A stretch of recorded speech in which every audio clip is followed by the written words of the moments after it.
Hi అండి, అందరూ ఎలా ఉన్నారు? బాగున్నారా? ఏం టిఫిన్లు చేస్తారు? నేనైతే ఇడ్లీతో ఉప్మా చేస్తున్నాండి. రాత్రి ఇడ్లీలు ఉండిపోయాయి అనమాట, ఫ్రిడ్జ్లో పెట్టాను. పొద్దున్నే లేసేసి ఉప్మానో లేకపోతే ఇడ్లీ వేడి చేసుకొని తినడం ఏదో ఒకటి చేసి ఎందుకు వేస్ట్గా పడేయటం అని చెప్పేసి ఫ్రిడ్జ్లో పెట్టానండి. ఇప్పుడైతే ఉప్మా చేస్తున్నా. ఇడ్లీ అంటే మళ్ళీ చట్నీ చేయాలి కదా అని చెప్పేసి ఉప్మా కోసం నేను 2 పచ్చిమిర్చి, మన కారానికి సరిపడంత పచ్చిమిర్చి, మా ఉల్లిపాయలు, కరివేపాకు, పల్లీలు, అది శనగపప్పు, ఆవాలు, జీలకర్ర, కొంచెం జీడిపప్పు అండి, కొంచెం ఎండుమిర్చి కూడా వేస్తున్నా. కొద్దిగా ఘాటుగా ఉంటే బాగుంటుంది కదా అని చెప్పేసి, ఎందుకంటే కారపొడి వేయం కాబట్టి ఇవన్నీ వేసుకుని కాస్త లైట్గా వేయించుకుందామండి. అవి కొద్దిగా వేగిన తర్వాత కొంచెం పసుపు, ఉప్పు వేసుకుందాం.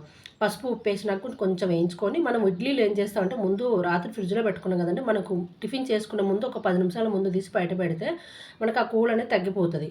అప్పుడు మనం ఇట్లా పొడి పొడి చేసుకొని ఇట్లా మనకు ముద్దగా లేకుండా పొడి పొడిగా అవుతుందండి. లేదంటే మనం అప్పటికప్పుడు ఫ్రిడ్జ్లో తీసి అలా తీసామనుకుంటే మెత్తగా అయిపోతూ ఉంటుంది, ఉండలుండలాగా ఉంటుంది, నీకు పొడి పొడిగా రాదనమాట.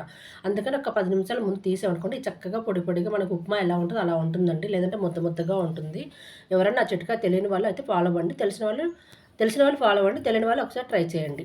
చక్కగా మొత్తం ఇడ్లీ అంతా రెడీ అయి పొడి చేసేసుకొని కొద్దిసేపు వెయిట్ చేసుకొని ఆ తర్వాత తింటే చాలా బాగుంటుందండి. నా దగ్గర రాత్రి అన్నం కూడా కొంచెం మిగిలిపోయింది, నిన్న మధ్యాహ్నంది అన్నం కూడా నేను ఏం చేశానంటే కొంచెం పెరుగు ఉంది కదా, పెరుగు కలిపి పెట్టేశాను. ఈ పూటకైతే మాకు కొంచెం పెరుగన్నం, కొంచెం ఇడ్లీ సరిపోయిందబ్బా. వేస్ట్ చేసుకోకుండా, అన్నం వేస్ట్ అవ్వలేదు, ఇడ్లీలు వేస్ట్ అవ్వలేదు. ప్లీజ్ నచ్చితే లైక్ చేయండి, షేర్ చేయండి, కామెంట్ చేయండి. మీరు ఈ విధంగా ట్రై చేయండి.